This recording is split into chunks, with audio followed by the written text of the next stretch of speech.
अजीज दोस्तों नमस्कार। अजीज दोस्तों, बलूचिस्तान केपी में तो मामला चल ही रहे हैं।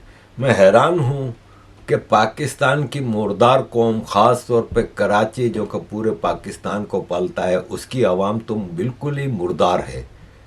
मुझे बड़ा दुख होता है कि मैं कराची में पैदा हुआ हूँ, एक ज़िंदा शहर हुआ करता था। अब तो इनके ऊपर इतना जुल्म हो रहा है। एक लड़की होती है, इसका अगर कहीं बलात्कार होता है तो वो भी उठ के आवाज़ उठाती है। यहाँ कराची वालों का दिन में रोज़ 50 बार बलात्कार होता है, ये आवाज़ भी नहीं उठा रहे। देखें, ये एंटी गवर्नमेंट प्रोटेस्ट हैं 2016 से अब तक सबसे बड़े प्रोटेस्ट।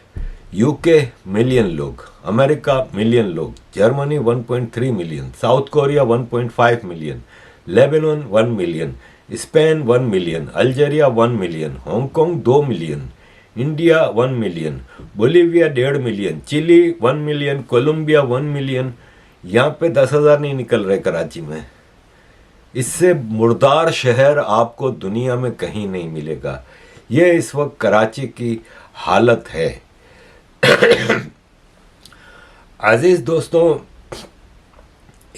अदील राजा, मेजर अदील राजा रिटायर्ड, लंदन में बैठ के आर्मी की पोलें खोलते हैं। आधी सच्ची होती हैं, आधी झूठी होती हैं, लेकिन बहरहाल कामयाबी से अपना चैनल चला रहे हैं और इस लंदन जैसे महंगे शहर में लाखों पाउंड कमा रहे हैं। उन्होंने ये खबर दी है कि पाकिस्तान की आर्मी का darling Mohsin Naqvi, home minister और पीसीबी का चेयरमैन, इतने ब्लंडर्स के बावजूद, क्रिकेट में तो टोटल ब्लंडर, मतलब इसने जब से क्रिकेट संभाली है T20 वर्ल्ड कप में फर्स्ट राउंड में आउट हो गया पाकिस्तान, अमेरिका जैसी टीम से हार गया। Champions trophy, defending champions trophy था पाकिस्तान, होम ग्राउंड था, पहले राउंड में आउट हो गया। न्यूजीलैंड से T20 सीरीज, न्यूजीलैंड की सी ग्रेड टीम, न्यूजीलैंड के सारे प्लेयर IPL खेल रहे हैं, मैन प्लेयर जो हैं, सी ग्रेड टीम से पाकिस्तान की फर्स्ट ग्रेड टीम, क्योंकि पाकिस्तान के पास तो सारे प्लेयर्स मौजूद थे। एक फ़खर जमान जख्मी था, बाकी तो सब अवेलेबल थे। उसमें से फर्स्ट ग्रेड टीम के 4-1 से हराया न्यूजीलैंड की सी ग्रेड टीम ने। पहले वनडे में मार मार के बुरकस निकाल दिया। पाकिस्तान की वर्ल्ड क्लास बॉलिंग का हशर नशर किया हुआ है। यह है क्रिकेट का हाल, लेकिन चिमटा हुआ है पीसीबी के, उस पर चिमटा हुआ है। होम मिनिस्टर की हैसियत से पाकिस्तान की सिक्योरिटी सिचुएशन सबके सामने है। उसके बारे में अदील राजा ने खबर दी है कि मोहसिन नकवी को इंडियन बुक मेकर्स ने चैंपियंस ट्रॉफी में हारने के लिए $22 मिलियन दिए थे।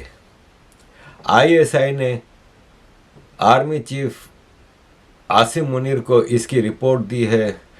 आसिम मुनीर ने ही मोहसिन नकवी को बैक किया हुआ है और उसके ऊपर सारा, मतलब इसको होम मिनिस्ट्री भी दी हुई है, पीसीबी के चेयरमैनशिप भी दी हुई है। अब इसके बारे में इन्वेस्टिगेशन हो रही है और इन्वेस्टिगेशन का नतीजा मैं आपको बता देता हूँ कि आसिम मुनीर इससे हिस्सा मांगेगा कि भाई मेरा हिस्सा कहाँ है, बाकी कुछ नहीं होना। अब मोहसिन नकवी काफ़ी दिनों से गायब था। जब पाकिस्तान चैंपियंस ट्रॉफी के पहले राउंड से आउट हुआ, इसके बाद से गायब था। फिर कोई खबरें दे रहा था कि वो हॉस्पिटल में है, दुबई में हॉस्पिटल में है, फलान है, ढुमकान है। और पाकिस्तान के डिफेंस मिनिस्टर ख्वाजा आसिफ ने एक इंटरव्यू में कहा था टीवी पे कि मोहसिन नकवी को मैं फ़ोन कर रहा हूँ, मोहसिन नकवी मेरा फ़ोन भी नहीं उठा रहे। और पाकिस्तान में एक मतलब अफवाहें उड़ने लगी, र्यूमर्स थी कि अब मोहसिन नकवी को ख़ास तौर पे दोनों नहीं तो कम से कम एक पोजीशन से हटाया जाएगा। लेकिन बेगैरत का बच्चा आया वापस पाकिस्तान, दुबई में काफ़ी अरसा अय्याशियाँ करने के बाद आया। जब world cup champions trophy final Dubai में हो रहा था तो पाकिस्तान का ये शहज़ादा दुबई में मौजूद था, लेकिन फाइनल के अंदर गया नहीं। शर्म आती थी ना भाई, बेशर्मों को भी, बेगैरतों को भी शर्म आती है। अब ये वापस आया और अमेरिका की जो एक्टिंग एम्बेसडर हैं पाकिस्तान में, उनके साथ मीटिंग की और थोड़ा ड्रामा किया। अजीज़ दोस्तों, बलूचिस्तान की तरफ आते हैं। ग्वादर में पाकिस्तानी फोर्सेस के ऊपर हमला हुआ, 2 पंजाबी फौजी मजदूर हलाक हो गए। ये जो पंजाबी मरते हैं ना सिविल ड्रेस में बलूचिस्तान में, तो प्रोपेगेंडा किया जाता है कि ये बेचारे छोटे से मजदूर थे और वो मजदूरी करने गए थे। अब टीवी पे गलती से लिख दिया कि 2 पंजाबी फौजी मजदूर। फौजी मजदूर क्या होता है, ठीक है ना। इसी तरह ये बलूचिस्तान में मुमताज़ आलिम दीन मुफ्ती अब्दुल बाकी नौरकजई को कोयटा एयरपोर्ट रोड पर नामालूम अफराद ने हलाक कर दिया। नामालूम अफराद इस वक्त पाकिस्तान में सबसे ज़्यादा स्ट्रॉन्ग हैं। पाकिस्तान में एक भी पाकिस्तानी नामालूम अफराद से, लेकिन ये बेचारे नामालूम अफराद जो हैं ना, ये किसी सिविलियन को, बेगुनाह को नहीं मारते। ये टॉप के टेररिस्टों को ढूंढ के मारते हैं, तो मार दिए गए। अजीज़ दोस्तों, बलूचिस्तान में जिस तरह कराची और बलूचिस्तान से बलूच औरतों को अब उठाया जा रहा है और बंद किया जा रहा है और सिविलियंस के ऊपर हमले किए जा रहे हैं, तो सरदार अख्तर मेंगल ने एक मार्च का ऐलान किया और वो कोयटा से चले और काफ़ी लंबा मार्च शुरू किया, लॉन्ग मार्च और फिर धरना। तो पीटीएम ने, मंजूर पश्तीन ने, बलूचिस्तान नेशनल पार्टी और बलूच यकजहती कमेटी के इस मार्च को सपोर्ट किया है और उन्होंने ऐलान किया है कि हम इसको सपोर्ट करते हैं। पाकिस्तान आर्मी बुज़दिलों का एक टोला है जो औरतों और सिविलियंस पे हमले करने में कोई मुकाबला नहीं रखता। दुनिया में कोई ऐसी फ़ौज आपको नहीं मिलेगी जो इस तरह अपनी औरतों और बच्चों के ऊपर बंदूकें तानता हो, उनको सड़कों पे खींचता हो। और यह है कि इसके जवाब में फिर सरदार अख्तर मेंगल साहब ने एक लॉन्ग मार्च किया जिसको बलूचिस्तान के लोगों ने भरपूर इस्तकबाल किया। अब इसका मजाक उड़ाया जा रहा है कि ये देखो सड़कों पे एक लाइन खड़ी है, लोग इतने हैं नहीं। तो भाई साहब, बलूचिस्तान की पॉपुलेशन इतनी नहीं है। पाकिस्तान का 47% ज़मीन जो है वो बलूचिस्तान के पास है, लेकिन बलूचिस्तान के पास बड़ी आबादी नहीं है। बड़े बड़े रेगिस्तानों में छोटे छोटे गांव, शहर हैं, टाउन हैं, तो उसमें इतने ही लोग हैं, लेकिन पूरे बलूचिस्तान में ये लोग निकले हुए हैं। ये ना भूलें कि पूरा बलूचिस्तान इस वक्त सड़कों पे है। सरदार अख्तर मेंगल ने इसके लिए वो की है और इसको रोकने के लिए पाकिस्तान आर्मी ने पूरी ताकत लगाई हुई है। ये स्ट्रेट फायरिंग की है। शाल लकपास के मुकाम पे पाकिस्तानी फोर्सेस ने बीएनपी के ऊपर स्ट्रेट फायरिंग और शेलिंग की, जिससे दर्जनों जख्मी हो गए। ये हामिद मीर बता रहे हैं कि कोयटा से 30 किलोमीटर दूर लकपास के इलाके में बीएन मेंगल के जलसे पे खुदकुश हमले की कोशिश नाकाम हो गई। मशकूक शख्स की तलाशी लेने की कोशिश की गई तो खुदकश हमलावर ने फरार होने की कोशिश की, लेकिन गिर गया और उसकी बारूदी जैकेट फट गई और वो जहन्नम वासल हो गया। अजीज़ दोस्तों, पाकिस्तान आर्मी हर लिहाज से इस वक्त अपना गुस्सा बलोच सिविलियंस के ऊपर निकाल रही है और जिस तरह बलोच सिविलियंस को मारा जा रहा है, जिस तरह अब आप देखें कि एक सरदार अख्तर मेंगल हैं जो कि इस वक्त सरफेस पर रह के बलूचिस्तान की पॉलिटिकल मूवमेंट को चला रहे हैं, उनके ऊपर अब सुसाइड बॉम्बिंग हो रही है, उनके ऊपर अटैक हो रहे हैं। ये इनकी सिचुएशन है। पाकिस्तान आर्मी एक हारी हुई जंग बलूचिस्तान में लड़ रही है। अजीज़ दोस्तों, देखें, जब किसी मूवमेंट के, किसी आज़ादी की मूवमेंट की औरतें इस बहादुरी से मुकाबला करेंगी, ये सीमी दीन बलोच जिनको किस तरह उठाया गया और इनके चेहरे की मुस्कुराहट पाकिस्तान की आर्मी के लिए एक उनके दिलों पे चोट लगती है जब ये देखते हैं कि वो एक मासूम लड़की जो 16 साल से अपने बाप को ढूंढ रही है, जिसको आर्मी के लोग उठा के ले गए थे, इसका बाप जो कि एक सरकारी हॉस्पिटल में सरकारी नौकरी करता था, डॉक्टर था, उसको उठा के ले गए थे। 16 साल से 9 साल की उम्र से ये लड़की सड़कों पे धक्के खा रही है अपने लापता बाप को ढूंढने के लिए। इसको जिस तरह उठा के लेके गए, इसके बावजूद इसका हौसला देखें कि इसके चेहरे से वो मुस्कुराहट ना हटा सके। देखिए, रियासत ने ये तय कर लिया है कि इनको रिहा नहीं किया जाएगा और उन्होंने बिल्कुल क्लियरली कह दिया है कि अब वो बातचीत नहीं करेंगे। वो हार्डकोर जिस तरह से बाकी लोगों को ट्रीट करेंगे, इन्हीं को मतलब ये देखें कि बिल्कुल पीसफुल प्रोटेस्ट था। ख़वातीन के पास ना हथियार था, ना वो कोई गालम गलौज कर रहे थे, ना कुछ जो है पत्थर मार रहे थे। लेकिन इसके बावजूद जो है वो रियासत का इतना बुरा रिएक्शन, ये खातून के अगेंस्ट आना, मतलब ये किसी ने कहा था ना कि डरते हैं बंदूकों वाले एक निहत्थी लड़की से। तो यही सिचुएशन है यहाँ पे कि जब बहादुरी से लड़की खड़ी होती है, खातून खड़ी होती है समाज के अंदर, सारा मुज़ाहमत का आप चेहरा देख लें, आसमा जहांगीर, फातिमा जिन्ना, इस तरह से अब जो है वो सारा यहाँ पे जो है वो मारंग है और साथ में समी है। तो मैं ये समझती हूँ कि स्टेट का ये बहुत बुरा रिएक्शन था और जिस तरीके से उन्होंने कराची में किया, यहाँ पे हम पीसफुल प्रोटेस्ट कर रहे थे लेकिन 144 लगा दिया गया और 144 सिर्फ हमारे लिए था। सिर्फ जो है वो प्रोटेस्ट जो हो रहा था, जो सिर्फ ये डिमांड कर रहा था कि उनके जो लवाहिकीन है या जो लाशें हैं सिर्फ उनकी तस्दीक कर दें आपकी, ये कौन है, किसके साथ हैं, क्योंकि हर किसी को दहशतगर्दी में जो है डाल देना, ये मेरा नहीं है ख्याल कि किसी तरीके से भी जो है वो ठीक बात है। तो वो सिर्फ ये डिमांड कर रहे थे कि ये जो मकसूदा लाशें हैं उनके बारे में बताया जाए कि ये कौन है, किसके लवाहिकीन में से जो है ये है। तो सिर्फ इस मुख्तसर सी बात पे या इतनी छोटी सी बात के हवाले से जो है ना इन्होंने यहाँ पे एक तो बलूचिस्तान कोयटा में भी किया, फिर कराची के अंदर जो है हालत बुरी की है। आप देखें कि 144 था, उसके बावजूद जो है जमात दावा और बाकी जो है ना तंजीमें, दहशतगर्द तंजीमें जो है जो इंसान दुश्मन है, औरत दुश्मन है, माहौल दुश्मन है, उनको जो है वो प्रोटेस्ट करने दिया जा रहा था और वो गलीज़ ज़बान इस्तेमाल कर रहे थे। माइक से जो है वो बोले जा रहे थे कि आप इन्हें हमें दे दें तो हम इनको सबक सिखाएंगे।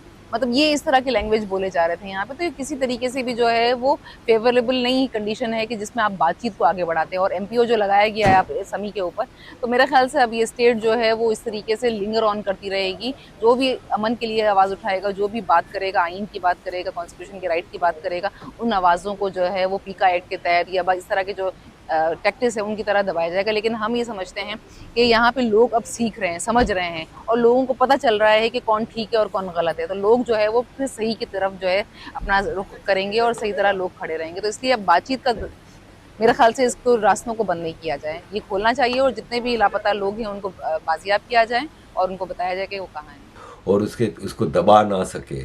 और ये इस वक्त सिचुएशन है कि ये कराची से उठाई गई थी और कराची पे पिछले 17-18 साल से पीपल्स पार्टी की सरकार है।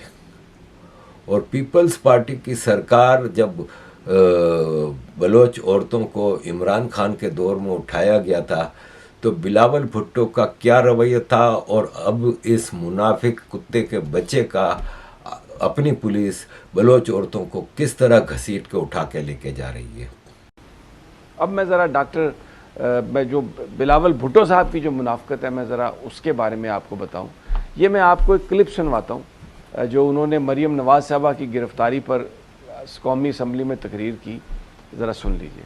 एक खवातीन को इस हुकूमत ने अरेस्ट किया है। आप इतने बेगैरत हो, इतने बेगैरत हो, इस इल्फाज को निकाला जाए, ईवान की कार्रवाई से निकाला जाए इसको।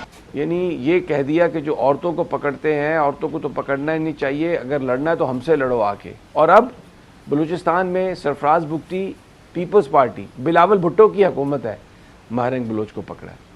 सिर्फ उसी को नहीं, वो सीमीदीन बलोच को भी पकड़ा है और जिस अंदाज में पकड़ा है, जिस तरह दुपट्टे खींच के पकड़ा है। तो मुझे ये बताइए कि अब बिलावल भुट्टो साहब क्या कहेंगे, कौन बेगैरत है और कौन बागैरत है और गैरत किस में है। ये पाकिस्तान का अलमिया है। जब हुकूमत में आते हैं तो कुछ और लक्षण हो जाते हैं और जब अपोजिशन में जाते हैं तो कुछ और तरह की चीखों पुकार करते हैं। ये दोहरा करैक्टर और ये सियासी मुनाफिकत जो है, इसने अजीज़ दोस्तों, सिबगतुल्ला शाह बलोच यकजहती कमेटी का रहनुमा पीसफुल प्रोटेस्ट कर रहा था, इसको उठा के लेके गए। ये लड़की जोया बलोच कहती है कि मैं 40 दिन की थी जब मेरे वालिद को लापता किया गया। आज मैं 11 साल की हो गई हूँ, लेकिन अब भी मेरे वालिद का कोई अता पता नहीं है, कोई निशान नहीं है। अजीज़ दोस्तों, बलूचिस्तान के लिए आवाज़ पूरी दुनिया से उठ रही है। ये member of European Parliament Barry Andrews ने कहा है कि बलोच ह्यूमन राइट्स डिफेंडर्स का जो हैरेसमेंट और प्रोसिक्यूशन हो रहा है वो बर्दाश्त नहीं किया जाएगा। मैं पाकिस्तान अथॉरिटीज़ को, ख़ास तौर पे पाकिस्तान एम्बेसी बेल्जियम, आमना बलोच पाकिस्तान की जो बेल्जियम में एम्बेसडर हैं, उनसे इमीडिएटली डिमांड करता हूं कि समी बलोच, महारांग बलोच, बेबर्क बलोच और दीगर सारे लोगों को छोड़ा जाए। इन्होंने कहा कि मैं समी बलोच से मिला था जब उनको front line human rights defender का अवार्ड मिला था और मैं उनसे बड़ा मुतासिर हूँ। वो एक पीसफुल ह्यूमन राइट्स डिफेंडर हैं। अजीज़ दोस्तों, सीमीदीन बलोच, महारंग बलोच को रहा करने के लिए आवाज़ें हर तरफ से उठ रही हैं। Madam Vice President, I stand before you not just as a young Baloch girl, but as a voice of thousands of families torn apart by injustice. In my homeland Balochistan, pain has become a way of life. Our fathers disappear without a trace. Our brothers return as lifeless bodies riddled with bullets. Our mothers search endlessly, clutching faded photographs, waiting for justice that never comes. Samideen has been waiting since 2009 for her father's return. Dr. Maharang Baloch found her father's dead body on a roadside. But their grief is not just theirs, it's a grief of an entire nation. The Baloch people cry for justice, yet the only response they receive is violence. When we march for our loved ones, we are met with batons and arrests. When we demand answers, we are silenced. I ask you today, how long will the world remain silent? How long will our tears be ignored? The enforced disappearances, the extrajudicial killings and the collective punishment of an entire nation are crimes against humanity committed by Pakistan, and yet they continue. Madam Vice President, we return to you in hope. The people of Balochistan need more than your sympathy. They need your action. Raise your voice where ours is silenced, demanding accountability where impunity reigns. Stand with us before it's too late. Thank you. और ऐसे में जब बलूचिस्तान के ये मामलात हैं, ऐसे में पंजाब में बलोचों के ख़िलाफ़ इस हद तक नफ़रत फैलाई जा रही है। अब ये नून लीग की वर्कर हैं, ये कह रही हैं कि तुम निकलो पंजाब से, हमारा मुल्क है पंजाब। बीबी हम तैयार हैं, बीबी हम तैयार हैं, हम मानते हैं तुम्हारे इस डिमांड को। पंजाब तुम्हारा मुल्क है, तुम लोग सारे पंजाबी अपने मुल्क में रहो, सब निकलो बलूचिस्तान से, अपनी गंदी आर्मी को, बदबूदार आर्मी को निकालो केपी के मुल्क से, बलूचिस्तान के मुल्क से, सिंधु देश से निकालो और ले जाओ अपने पंजाब में। तुम लोग रहो अपने पंजाब में लुटेरों, चोर डाकुओं जो पूरा पाकिस्तान खा गए हो। अभी भी तुम लोगों को कोई अकल नहीं है, अभी भी तुम लोगों को शर्म नहीं है। तुम्हारा मुल्क है, रखो अपना मुल्क अपने पास, हमें नहीं चाहिए तुम्हारा मुल्क। अजीज दोस्तों, thank you very much for all your support. Kindly keep supporting. ये लाहौर में क्या कर रहे हैं? जाओ अपनी कंट्री में जाओ, अपनी कंट्री में जाओ। क्यों इधर बैठे हुए हो? मैं अपनी कंट्री में बैठे। कौन सी कंट्री? पंजाब कंट्री है आपकी, हमारे बैंक है। आपके पास हम लोग को नहीं दिया हमने। एक मिनट बाद कंट्री दे। अगर पंजाब कंट्री पंजाबी पठानों दनी है, पंजाब दिया का सूबे अलग कर दो। नहीं चाहिए हमको पंजाब, नहीं चाहिए, मैदान में उतरो। पानी की पैकेट है, गैस की पैकेट है, बिजली की पैकेट है, आपके पास क्या है? कुछ भी नहीं है आपके पास। नहीं वो माजी पाकिस्तानी है, खाते हैं एंट्री का ये जिंदगी में सोचना भी नहीं। हम नून लीग के वोटर्स पंजाब चलते पठानों के ऊपर। मैं बकवास नहीं सुनूंगी। बात सुनो, न नून लीग को मैं जानता हूँ, न पीटीआई को जानता हूँ, न मैं किसी को जानता हूँ। मैं अपना घर का सरबराह हूँ, अपने बच्चों के लिए कमाता हूँ, किसी के लिए नहीं कमाता हूँ। अनोखा कमाते हो इंसान। दबा दो यहाँ से। पठान पता नहीं कहाँ से इधर घुसा ही हुए। वो तो पठान केपी की है ना माजी, पठान तो सुबह सरहद के है ना। ये नाना अबू बन के पूरे लाहौर पे काबज है। इनको कोई कहने वाला नहीं है, सुनने वाला नहीं है। जहाँ ये मुंह फाड़ते हैं उनको नूनली को गालियाँ देते हैं। गिरेबान गाली नहीं देगा। अब मेरा बहन माँ जैसे आपको कोई गाली देगा, हमको गाली देगा। बकवास कर रहे थे। छोड़ो, वो पठान है। अरे पठान मुझे क्या पता कौन है? तुम तो पठानों को गाली दे। क्यों वो गाली ही निकाले? उसने गाली नहीं, तुम तो कह रहे पठानों के, ये तो पठान। नॉन लीग ने ये जो भेजे हैं, तुम छोड़ वो मैसेज आ रहे हैं, खा रहे हो, उस वक्त कुछ नजर नहीं आता। जरा सा काम लगो जाता, आप लोग नंगे हो जाते हो। आपसे पूछे कि क्या हुकूमत ने कुछ किया है कि नहीं किया? तुम चले गए पठानों पे, चले गए पाकिस्तान के लिए क्या किया वो कह रहे हैं? हमने आपको ये नहीं बोला। पाकिस्तान ने कुछ नहीं किया, आप लोग चले जाओ यहाँ से भाई। वो कुछ नहीं कर रहे, आप कर लो। हम करना देगा तो कर लेगा ना। क्या दे, क्या दे, क्या लेना है? मुफ्त की रोटी वो कह रहे हैं कि मेरा गुजारा नहीं होता। 400-500 पे कमाते हैं रोज का। भाईजान 500 भी कमाएगा। बात सुने माजी, आपका बेटा ही है, कोई बात मेरा बेटा थोड़ी है। मेरे बच्चों की तरह ही है ना, आपके भाइयों की तरह ही है ना आपके। छोटा है ये, हाँ ये छोटा है भाई, ये आपके चले। शर्म होनी चाहिए। आपके भाई, आपके भाई भी आते हैं नॉनली को गालियाँ, गिरेबानों में जांको। किसने गाली दी? सारी दुनिया नून लीग ਨੂੰ ਗਾਲਾਂ ਦੇਣ ਡਈ ਹੈ। करते था पाकिस्तान नो। इधर मैंने अभी पुलिस बुलानी ना, कोई नजर नहीं आएगा। पकड़ हम तैयार है पकड़ने के लिए। नून लीग मुर्दाबाद। पीटीआई सही सी जो मुल्क बेच रहा सी। मुर्दाबाद। सही सी इमरान खान ठीक सी जो मुल्क बेच रहा सी। ਸਾਡੇ ਲੋਕਾਂ ਨੂੰ ਜਿਹੜਾ ਕਰ ਹੋ ਜਾਣਾ ਚਾਹੀਦਾ ਹੈ, ਕਾਲੇ ਮੂੰਹ ਕਰ ਦੇਣੇ ਚਾਹੀਦੇ ਨੇ। और क्यों सस्ता महंगाई कट कर रही है? ना करे, ना करे। मेरा मरियम नवाज नो पैगाम है, बंद कर दे सारा कुछ, इधर मुंह करके सब कुछ बंद कर दे। इन लोगों का बेड़ा गर्क कर दे। नहीं ना इज्जत बचती तो ना बचे। माजी हाँ।